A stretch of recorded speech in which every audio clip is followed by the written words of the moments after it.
As Bonnie and Jan said earlier, happy Father's Day. The gospel lesson just read by Chip is one of the most astounding stories of transformation in the Gospels. I mean, the stories that make up the Gospels, the stories that make up the stories of the ministry of Jesus are all transformational in their own right. Here, a person is transformed, but also a whole community. This person who we typically refer to in the shorthand as the Gerasene demoniac had many demons. He lived not in a home in the town of Gerasa, but he lived in the tombs, in the graveyard on the edge of town. In ancient Israel, places for the dead to be buried were not allowed to be in the town limits, and so they were just outside the town limits. That is where this man lived and existed, screaming all day, all night, naked. Obviously, he didn't just scream and carry on. He was also scary enough, violent enough that they had to chain him there. And he was also strong enough that he was able from time to time to then break those chains. And so the townspeople would have to come out and re-chain him up to the tombs. Can you imagine living in a community where that was going on just on the outside of town? Gerasa was not a huge place by any stretch of the imagination. It would small to medium town. It's one of those places where everyone would know just about everyone else. Can you imagine being a child growing up in this town with that man on the edge, naked, screaming, breaking his chains? I mean, to a certain sense, it must have been a pall that hung over the entire community. And then, can you imagine being that poor man, afflicted as he was, and his own neighbors chained him up to the tombs? The beginning of the story is incredibly sad, disturbing, scary. And then Jesus arrives, and the whole story turns on a pivot. Apparently, as the way Luke tells the story, the first person Jesus meets is the Gerasene demoniac. He's the welcome wagon. Welcome to Gerasa. And Jesus converses with him. Jesus converses with the demons that are inside of him. And Jesus casts them out. And when the townspeople hear the commotion, or I wonder if they stopped hearing the commotion. You know when you're watching small children and all of a sudden things go quiet and you're like, what happened? Right? They had that yelling and screaming all day, all night, and then all of a sudden it stopped. And the people ran out to the edge of town, and there he was, in his own mind, dressed, ready to be a productive member of society. He had been transformed, but so had that entire community been transformed. Now imagine being a child growing up in Gerasa, and you don't have that hanging over you all the time. Now, you read the next paragraph, and the townspeople didn't like the change. Sometimes people don't like change. They ask Jesus to leave, right? Get out of here. Thank you, but no thank you. But it is a story of transformation nonetheless. And it is a story that puts Jesus as the agent of transformation. And the story then puts Jesus's community, which is us, also in the position of being an agent of change for people in desperate situations and for the whole of community. Because in one sense, when one person is saved, when one person is liberated, when one person is fed, when one person finds a home, it lifts them and it lifts us all. Today we have with us Karen Donohue from HOME of Somerset County. We have transformed, small t, the downstairs of our church area, the area that used to be our Sunday school. We've moved Sunday school around to the newer area of the building, but there we've transformed several rooms into rooms where people may sleep. We transformed the old Sunday school office into a kitchenette where people could hang out, perhaps have a snack. We transformed one of the bathrooms into a shower so that people could be clean. But those transformations aren't the point. The point is transforming the lives of the people who will begin to come and enjoy those areas with the help and the partnership of HOME of Somerset County. And so I invite Karen Donohue up to talk to us a little about this transformation. You just come right on up. Thank you. Good morning. Good morning. Okay, so thanks for having me and allowing me the opportunity to tell you a little bit about HOME of Somerset County. We are a homeless shelter for families with children, and I started with HOME many years ago as a volunteer, and I've been in my current position as Director of Volunteer Services for 15 years, the past 15 years. I love my job. So what is HOME all about? We're a very small nonprofit agency and have been serving the homeless families of Somerset County since 1992. Sadly, the majority of our clients are children under the age of 5 years old. The parents in our program are single moms, single dads, and couples from all ethnic backgrounds.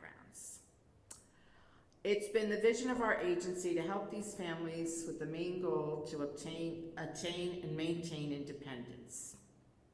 And through interfaith communities such as St. Mark's, that's still the core of continuum of care approach that we help families with today.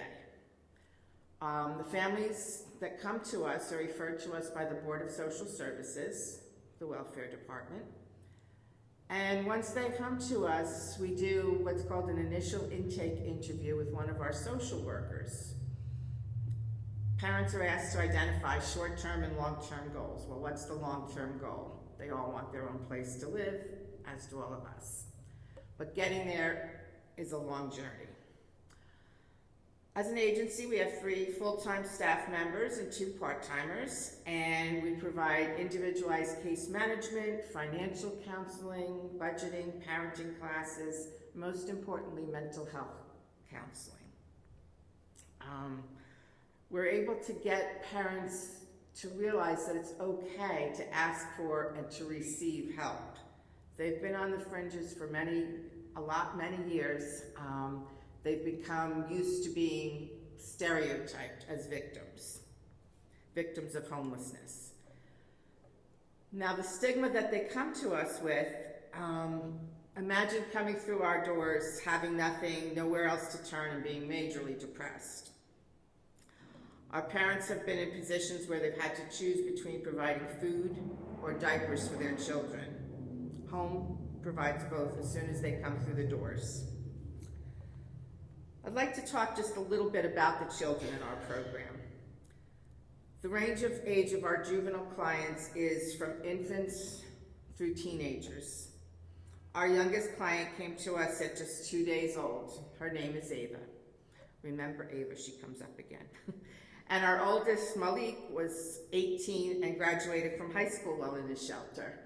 He was very proud. We rented him a tux, got him a boutonniere, and a corsage for his girlfriend. he was over the moon, and he was just fitting in with everybody else. He felt great. Rather than having a safe living environment, the children that come to us have lived in cars or couch to couch or in really dangerous and overcrowded housing units. And in place of responsive and loving care, the parents themselves are in extreme crisis, and many have background issues themselves, be it mental health issues, substance abuse, extreme poverty. A lot of those times replace the parenting skills. It's a cycle that must be broken. It can go from generation to generation where it becomes the norm to be homeless. The norm because that's all the parents know. The common denominator for all of our families is no functional family support. Can you imagine not having anyone to turn to? I think most of us are fortunate enough that if we hit a bump in a road, we can turn to someone and say, please help. A lot of times our children are in and out of school or have not received health care. They're definitely underserved. Now, HOME has a proud record of providing permanent solutions to homelessness. And this really only happens when the approach to family crisis includes direct intervention of services to the children. So what makes our agency so special? It's volunteer support. We have a base network of about 1,000 volunteers, and we need each and every one of them. As I said earlier, we're supported by faith congregations, and our families rotate to a different host congregation, be it a temple, a church, a mosque, each week. And that's where they sleep on cots provided by the agency and have a hot meal. Volunteers serve meals, eat with families, and are there to provide general hospitality. Playing with the kids, helping with homework, and just being there for parents is what it's all about. It's very rewarding. Okay, so I have two examples that I have to share. One of the volunteers we had, we'll back it up a bit. We had a client, his name was James, and he was 23 years old. He was by himself with a 3-month-old daughter. Now, his birthday was coming up. So generally, I will touch base with the congregation and say, so-and-so's birthday, you might want to have cupcakes or whatever. I said, James, what do you want for your birthday? What kind of cake do you want? And he just looked at me, he goes, I've never had a birthday cake. Never, in 23 years.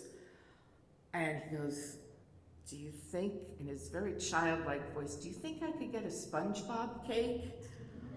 I said, sure. So I called the volunteer and I asked, if this was possible. And sure enough, the next day he brought his SpongeBob cake back to the office. He wanted us to take pictures of him holding it.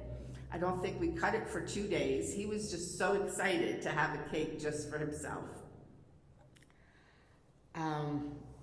Another example of how a volunteer can make a difference is Stephen. His name is Stephen. He was 18 and kind of fell through the cracks. Mom and dad were both alcoholics, and mom was a victim of DV, domestic violence. So one night at a congregation, Stephen was there, and a volunteer offered to watch a movie with him, just him. And they stayed up talking well into the night, and the movie was, I'm pretty sure it was Armageddon. And they stayed up talking into the night, and the next day, Stephen came back to the office, and he just was talking like a mile a minute. And this is somebody that was very closed off and didn't want to share emotions. But this was kind of a breakthrough, if you will. There's no such thing as just a volunteer. Volunteers truly make a difference in someone's life. Based on the New Jersey Point in Time survey of 2021, a total of 175 households 226 people were experiencing homelessness in Somerset County. In such an affluent county, how does this happen? Family and friends might say it's okay to come and sleep on the floor for a holiday. That doesn't sound very inviting, but our families are craving family commitment and family ties. So sleeping on the floor is not the most ideal situation to begin with, but then what? This is where we all come in. Through the home network, the volunteers and staff, our families do make it. 90% of our families have maintained their own homes for 5 years or more. And that helps all the families in our programs. Right now we have about 50 families that we're helping in all phases of our programs. Excuse me. And when I said we have a continuum of care, our families go from being in the emergency shelter, which is not time limited. We're not 28 days and out. We've had families with us for 3 months, 6 months. One family was even with us, I believe it was 10 months. And we helped her get her GED and her driver's license, and she was just ready to move on. So we have what's called our transitional facility. It's called Sunrise House. That's when parents are moved from the shelter. They're at Sunrise House and they're contributing about 30% of their income to kind of get ready for paying their full rent. Now they're at Sunrise for 18 months and they still receive the same services that we offer, the case management, budgeting, excuse me, and that's for another 18 months. And generally after the 18 months, they are ready to move into their own apartments. So it was a journey to get where they're going. We also have other programs that ensure food security and help with basic needs, because after all, once they're in their own apartments, yes, they might be able to afford rent, but they might need help on other things. Basic needs and food security is at the top of the list. And again, volunteers will drop off ready-made food to our office, toilet paper, paper towels, cleaning products, all things that we take for granted, but we all know how much they add to our grocery bill. So I'm really excited to hopefully have all of you join our network. And as St. Mark's gets ready to open its doors in support of our mission, I hope to get to know you all a little better. And as you explore the opportunities for HOME of Somerset County, please do join me in helping our families continue to succeed. From Proverbs, whoever is generous to the poor lends himself to God, and God will repay them for their deed. Thank you, and God bless. Oh, Ava, we have to get back to Ava. So Ava was 2 days old when she came back, like I said, and her mom, Jo, was in a major depression because she didn't have, the father of the baby was not with her when she was born. She was all alone. I went to the center, to the emergency shelter to be with her, and let's see if I can get through this without crying. At any rate, once Jo moved into her own apartment, about 6 months after they were there, she had asked me to be Ava's godmother. So that was just one person, and I felt like I really made a difference. And there's just so much that you can help with. So please do volunteer. Thank you.